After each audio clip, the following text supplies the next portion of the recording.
Is that an order? Sure. Talk about how Luka Doncic has played this season and throughout postseason. Well, you've watched him play, haven't you? Yeah. Well, I got to tell you. Did you watch the game? Did you pay attention? He's a hell of a player. He does everything. You know, he's confident.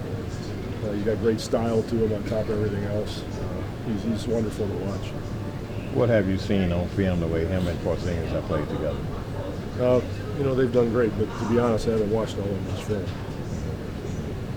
What did you like the other night about what Tim and the other assistants did after They did a good job. You've been through quite a bit over the last zillion years. I'm curious, just the way you've seen. You want to have a race to the end of this hallway? See who wins? Big boy? Big boy? You want to Not unless you got the trainer ready at the end. For both of us. Go ahead. But, I mean, superstars you've seen, you know, back from the King to David to Tim and Dirk and all the guys that have come through this league. How do you think things have changed for the elite players now and maybe for the next 6, 8, 10 years? What has it? I mean, these elite players compared to the past era, I'm not sure I understand what you're looking for. I understand what I asked you. I'll try, but I'm not sure. You're going to help me. I don't know what you're asking. I mean, is the athleticism gone remarkably different, or is it? I think, you know, the speed and size of players has gotten even more dramatic, even more noticeable. It's almost like you got to change the dimensions of the court, you know, in a sense. I mean, they're so big, and so many big guys have so many more skills now than in the past. You know, and that's pretty obvious to everybody. If you were a big guy, you were, you know, like Zelmo Beatty. You know, you were a rebounder, and you knock heads, or you know, the guys in Detroit. But these guys are so skilled now. You know, from 5'11" to 7'4". You know, they can all do many things on the court, and it's influenced obviously the rules and the way we play in the league now. And we are all way more spoiled than they used to be. Nobody gets up at 4 or 5 in the morning to get a plane to go to a city or anything like that, you know, and fly commercial and those sorts of things. And there's meals everywhere. Every time you turn around, there's a meal.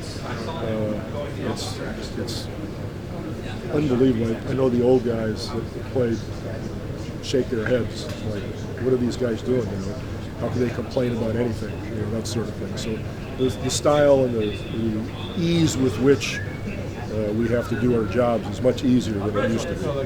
How has that changed you as a coach? The athletes, your different style? Not a lick. Screw them. Just do it. Do it the right way. You know. Obviously, being around the league as long as you have to understand the changing of the culture with the different athletes that come in. How much of a better coach have you become because of your ability to adapt? I don't judge myself on how good or bad I am. I just do what I do. But one must always remember that, you know, standards are different from treatment. You know, standards can be the same for a team, so everybody has to abide by A, B, C, and D. But one must understand that every player is different, has a different personality, grew up a little bit differently, sensitive to this or that. Some handle criticism better than others. Sometimes you got to do things in a group. Sometimes you got to do things privately. So with the new generation, I think you have to be more aware of that than in the past. Coach, can you talk about how beneficial Tim Duncan has been to coaching staff? Obviously, he was a great player for a long time for you guys, but how has he grown just from a player to a coach? You know, well, I mean, he just started, obviously, but he's had so many experiences and so many contests that his mere presence is valuable. You know, when a young kid has Tim Duncan put his arm around them and guide them in a certain way, or give them a piece of advice, that's way more important than what I can do. So his mere presence is important. His demeanor is, you know, as it was as a player, he's just pretty much vanilla right across the board. Doesn't get high, doesn't get low.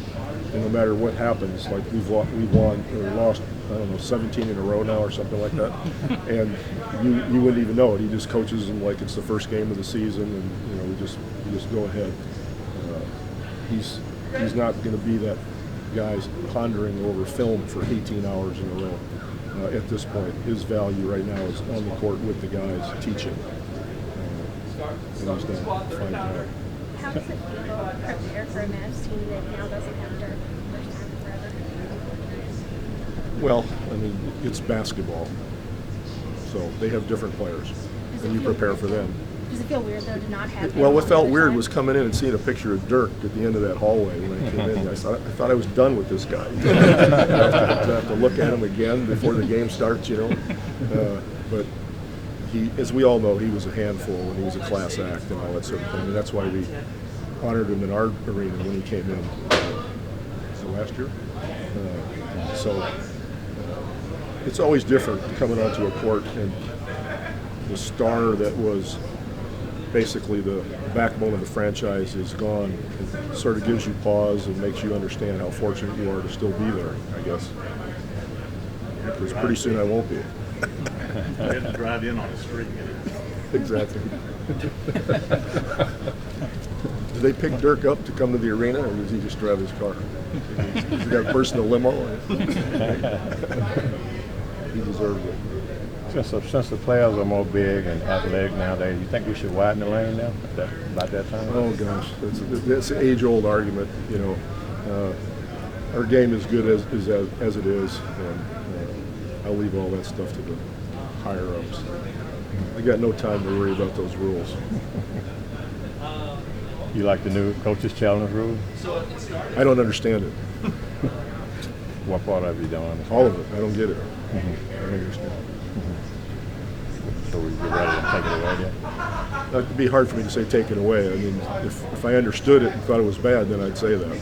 But if you don't understand, you just got to plead ignorance. I mean, I've seen interpretations and I've seen it happen in the reverse when I thought it would go the other way. I'm not talking about us. I mean, just in general, when you see it around the league. So I raise my hands, I give. Have you used it yet? Yeah. Was it successful? No. Once I use it, I say, you can't use that now. Okay, thank you.